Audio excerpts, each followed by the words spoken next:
अस्सलाम वालेकुम व्यूवर्स, मेरा नाम है मोहम्मद हफीज़ुर रहमान। आज हम करने जा रहे हैं एक्सरसाइज 6.2 का क्वेश्चन नंबर 8 और इसे सोन क्वेश्चन करेंगे हम। तो चलिए स्टार्ट करते हैं आज का लेक्चर। क्वेश्चन नंबर 8 हमारे पास आ रहा है। हमने सपोज करना है देयर आर 8 रनर्स। 8 हमारे पास रनर्स हैं। टोटल जो हमारे पास रनर्स है वो 8 है, यानी हमारे पास n की वैल्यू है in race. The winner receives a gold medal. जो हमारे पास विनर होगा उसको गोल्ड मेडल दिया जाएगा। The second place finisher receives a silver medal. और जो सेकंड प्लेस पे आएगा उसको हम सिल्वर मेडल देंगे। And third place finisher receives a bronzy medal. ठीक है, तो ये थर्ड प्लेस पे तो 3 प्लेसेस हैं हमारे पास। और हमारे पास ये सिंपली आ जाएगा। ए एन जो है वो हमारे पास 8 होगा और 3 प्लेसेस होंगी। आर हमारे पास 3 होगा। तो अब यही लिखा हुआ है, how many different ways are there to award these medals. इन मेडल्स को अवार्ड करने के लिए कितने वेज होंगे different. If all possible outcomes of the race, यानी आउटकम्स ऑफ द रेस तमाम की तमाम आए। कैन अक्कर, यानी ऐसा ना हो कि कोई टाई ना हो। ठीक है, तो तमाम की तमाम आउटकम्स आए, यानी फर्स्ट भी आए, कोई सेकंड भी आए, कोई थर्ड भी है। ठीक है, outcomes of the race, if all possible outcomes of the race can occur and there are no ties. तो ये हमारे पास सिंपली आ जाता है। यानी हमारे पास ये ऑर्डर का कह रहे हैं या डिफिनाइट ऑर्डर की बात कर रहे हैं। ठीक है, कि एक ऑर्डर के तहत आएगा। भी हमारे पास ऐसा नहीं होगा कि कोई टाई हो जाए। तो सम डिफिनाइट ऑर्डर का आपने जो है सिंपली जो यहाँ पे परमुटेशन का फार्मूला आता है वो यूज़ करना है। इसमें एन मैंने आपको बता दिया वो क्या है, और आर भी आपको मैंने बता दिया है। तो इसको सिंपली सॉल्व करवा लेते हैं। तो इसका सोल्यूशन पे आते हैं। तो सोल्यूशन हमारे पास आ जाएगा इसका n इज़ इक्वल टू 8, यानी जो टोटल रनर हैं। और उसके बाद आर हमारे पास आता है इसका 3, यानी जो प्लेसेस हैं, एक विनर प्लेस और सेकंड प्लेस थर्ड प्लेस। ठीक है, तो ये हमारे पास n 8 और r 3 के लिए हमने परमुटेशन सम डिफिनाइट ऑर्डर वाला फार्मूला सिंपली, यानी परमुटेशन की डेफिनेशन यही है कि अगर टोटल n हो और उसमें से हम r को एट अ टाइम टेकन करें तो एट सम डिफिनाइट ऑर्डर, तो वो हमारे पास परमुटेशन का फार्मूला आता है। तो परमुटेशन का फार्मूला हमारे पास जो आता है वो when order is important formula permutation is used. ठीक है, ये सिंपल मैंने लिख दिया। तो यही हम यहाँ पे यूज़ कर लेते हैं। 8p3 और 8 हमारे पास यानी n का factorial over n minus r, यानी 8 माइनस 3 का फैक्टोरियल। तो ये हमारे पास जो है 8 माइनस 3 5 फैक्टोरियल हो जाएगा। और 8 को हम 5 तक ओपन करेंगे और 8.7.6.5 फैक्टोरियल ओवर 5 फैक्टोरियल, तो इसको कैंसिल करवा दें। 8 7 6 इसको मल्टीप्लाई करवाएंगे तो हमारे पास इसका सिंपल जो है वो आंसर आ जाएगा, जो कि हमारे पास होगा 336। तो इतनी परमुटेशंस होंगी उनको हम जो है वो दे सकें जो हमारे पास प्राइजेज हैं। उसके बाद आता है question number 9, how many bit strings of length. Bit strings कितनी होंगी ऑफ लेंथ 12, जिनकी लेंथ तो है वो 12 हो, यानी n इसमें 12 हो। ठीक है, कंटेन्स एग्जैक्टली 3 वंस, यानी 12 लेंथ टोटल है।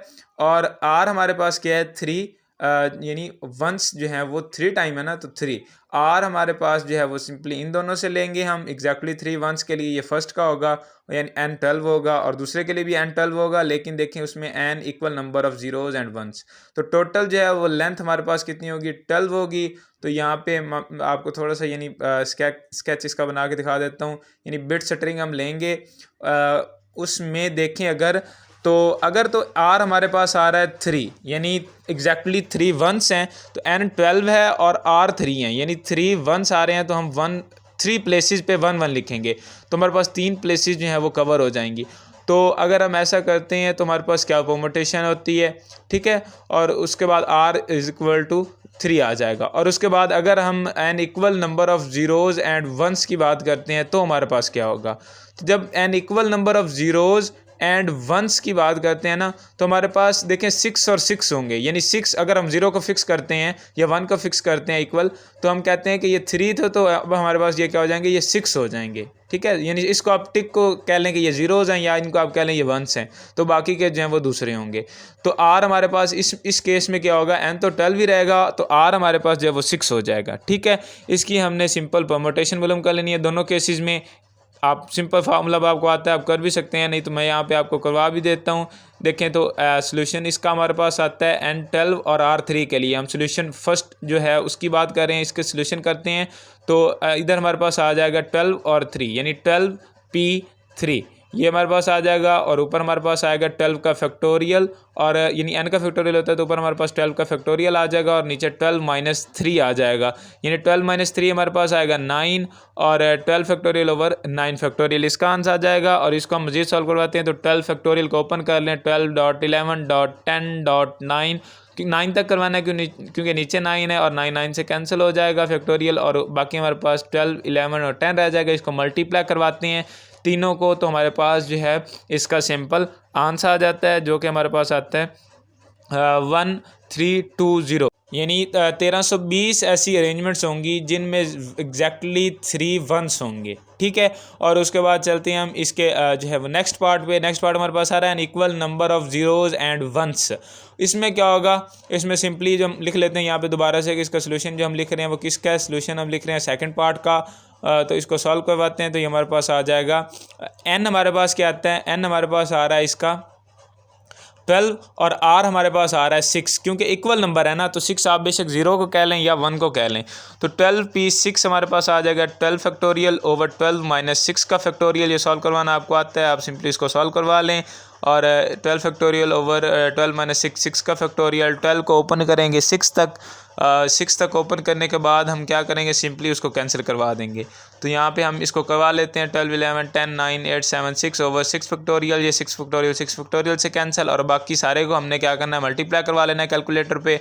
तो ये हमारे पास इसका सिंपल जो है वो आंसर आ जाएगा, जो कि हमारे पास होगा 66528 इतनी परमोटेशन होंगी जिनमें जीरोज़ और वंस जो हैं वो इक्वल होंगी। उसके बाद जो नेक्स्ट क्वेश्चन आता है उससे पहले हम एक कंसेप्ट सीखते हैं कि permutation when number are arrange together. हमने परमोटेशन मालूम करनी है जब कुछ नंबर्स को वो कहें या कुछ लेटर्स को कहें कि हमने टुगेदर अरेंज करना है। फ़र्ज़ करें हमारे पास जो है वो n ऑब्जेक्ट्स दिए गए हों, और उनमें से वो कहते हैं कि हम चंद ऑब्जेक्ट्स को जो है वो इकट्ठा रखना चाहते हैं, तो हम उसमें कहते हैं कि m out of them arranged together. तो सिंपली आपने याद रखना है n जो होगा वो टोटल लेटर्स को या ऑब्जेक्ट्स को शो करेगा, और m जो होगा जितने हम यानी टुगेदर रखना चाहते हैं, एक साथ रखना चाहते हैं। तो देन हमने इसका सिंपली फार्मूला जब रिमेंबर कर लेना है, हमारे पास फार्मूला आता है n यानी टोटल ऑब्जेक्ट्स माइनस m, और ये हमारे पास +1 का फैक्टोरियल हमने लेना और इसको मल्टीप्लाई करवाना है m के फैक्टोरियल के साथ। तो इसमें n और m का आपको पता है। अब चलते हैं इसके नेक्स्ट क्वेश्चन पे, क्वेश्चन नंबर 10। क्वेश्चन नंबर 10 आता है हमारे पास, how many permutations of the letter ABCDEFG contains. ये लेटर्स दिए गए हैं और पहली कंडीशन मेरे पास आ रही है द लेटर GFC टुगेदर। तो ये हमने पीछे चेक किया इसका फार्मूला, तो इसको हम यहाँ पे लिख लेते हैं। फार्मूला हमारे पास आता है ये वाला, और इसमें हमने देखें n हमारे पास क्या है, जो टोटल लेटर्स हैं, यानी आप गिन लें इनको, ये आपके पास 7 होंगे, और m क्या है, जिनको हमने टुगेदर रखना है। ठीक है, and m is equal to 3। आप देख सकते हैं GFC यानी 3 लेटर्स को हमने इकट्ठे लिखना है, तो हमारे पास ये GFC M3 हो जाएगा। इसकी वैल्यूज़ पुट करें फार्मूले में, और फार्मूला आपके पास सिंपल हल हो के आ जाएगा 5 फैक्टोरियल मल्टीप्लाई बाय 3 फैक्टोरियल, और ये 720 आ जाएगा।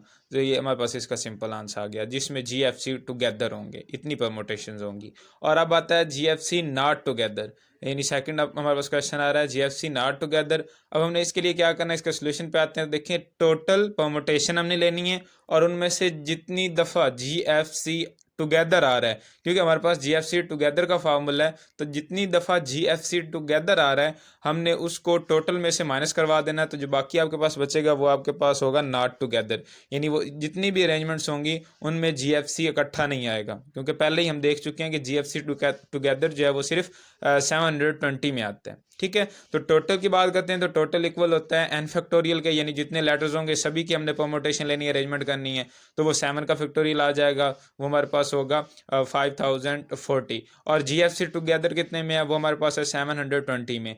तो इसी तरह से GFC नॉट टुगेदर किसके इक्वल होगा, वो इक्वल होगा total minus GFC together. Values हमें पता है, इनको यहाँ पे हमने लिख लिया सिंपली, और जब माइनस करवाते हैं तो हमारे पास आता है 4320।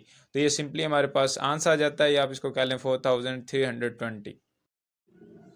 क्वेश्चन नंबर 10 का थर्ड पार्ट हमारे पास आ रहा है द स्ट्रिंग GFC, यानी हमारे पास कितनी परमुटेशन हो सकती हैं लेटर को यूज़ करते हुए कि हम जो है वो स्ट्रिंग बनाए GFC जिसमें इकट्ठा हो। ठीक है, तो द स्ट्रिंग GFC में आपने एक बार याद रखनी है। इसके सोल्यूशन पे आते हैं तो सिर्फ और सिर्फ हमने ये हमारे पास लेटर्स दिए गए होंगे, इनसे ही बस हमने बनाना है। और इसमें एक बात आपने याद रखनी है, जब स्ट्रिंग की बात आती है तो GFC को एज आ ब्लॉक हमने लेना है। ठीक है। GFC as a block of letters, यानी ये एक लेटर्स का ब्लॉक होगा GFC। अब देखें टुगेदर और स्ट्रिंग के GFC में ये फ़र्क है कि टुगेदर का ये मतलब है कि G लेटर, F लेटर और C लेटर इनको इकट्ठा होना चाहिए, उधर ऑर्डर मैटर नहीं करता। बेशक C पहले आ जाए, G बाद में आ जाए, उसके बाद F आ जाए, या F पहले आ जाए फिर G आ जाए फिर C आ जाए, उन 3 लेटर्स को सिर्फ और सिर्फ इकट्ठा होना चाहिए, ठीक है। उधर ये था, लेकिन यहाँ पे जो हमारे पास आ रहा है वो आ रहा है स्ट्रिंग की बात। तो स्ट्रिंग में ये आपके पास GFC को एज अ ब्लॉक आना चाहिए, यानी ऐसे ही हो जैसे ये है इसी ऑर्डर में G, F और C, ठीक है। तो इसमें क्या होगा कि ये एक एज अ ब्लॉक करेगा, तो ये हमारे पास एक लेटर हो जाएगा। सेकंड हमारे पास आता है इसका A लेटर, B, D और E। तो हमारे पास टोटल जो है टोटल लेटर्स जो हैं वो 5 होंगे, और इन्हीं 5 लेटर्स की हम परमुटेशन मालूम कर लेते हैं। तो हमारे पास जो है वो स्ट्रिंग्स आ जाएंगी जिनमें GFC होगा एज अ ब्लॉक, ठीक है। तो हमारे पास इसको जो है इसका सोल्यूशन आएगा, तो हम 5 का फैक्टोरियल ले लेते हैं। तो सिंपली फाइंड फैक्टोरियल ऑफ 5 जो कि इक्वल होगा 120 के। क्वेश्चन नंबर 10 का फोर्थ पार्ट हमारे पास आ रहा है द स्ट्रिंग ABCD। ये सेम हमारे पास थर्ड पार्ट की तरह है, सिर्फ इसमें जो है वो स्ट्रिंग जो है उसमें ABCD आ गया और उधर था GFC। तो स्ट्रिंग ABCD, इसमें हमने क्या करना है, लेटर्स हमारे पास वही होंगे। इसका सोल्यूशन हम करेंगे तो लेटर्स हमारे पास ABCDEFG होंगे। उनमें से हमने क्या करना है, स्ट्रिंग के लिए क्या होगा कि ABCD एज अ ब्लॉक आएंगे, ठीक है। जब ये एज अ ब्लॉक आएगा तो ये हमारे पास एक लेटर की तरह ट्रीट करेगा, तो इसको हम ABCD इन 4 लेटर्स को एज अ ब्लॉक लिखते हैं। और उसके बाद बाकी जो हमारे पास बचते हैं वो होंगे जो इसके अलावा होते हैं, उन लेटर्स में से इनको निकाल देना, और बाकी हमारे पास G, F और E बच जाते हैं। तो टोटल हमारे पास जो लेटर्स आते हैं वो 4 आते हैं, और हमें कहा गया कि हमने परमुटेशन मालूम करनी है। तो हम 4 का क्या कर लेते हैं, सिंपली फैक्टोरियल ले लेते हैं, तो वो हमारे पास जो है इसका आंसर आ जाएगा। तो 4 का फैक्टर 24 होता है। अगर आपको नेक्स्ट एक्सरसाइज का सलूशन चाहिए तो आप इस वीडियो के नीचे कमेंट करें और मेरे चैनल को लाजमी सब्सक्राइब करें। शुक्रिया, अल्लाह हाफिज़, मिलते हैं नेक्स्ट वीडियो में, अपना ख्याल रखिएगा।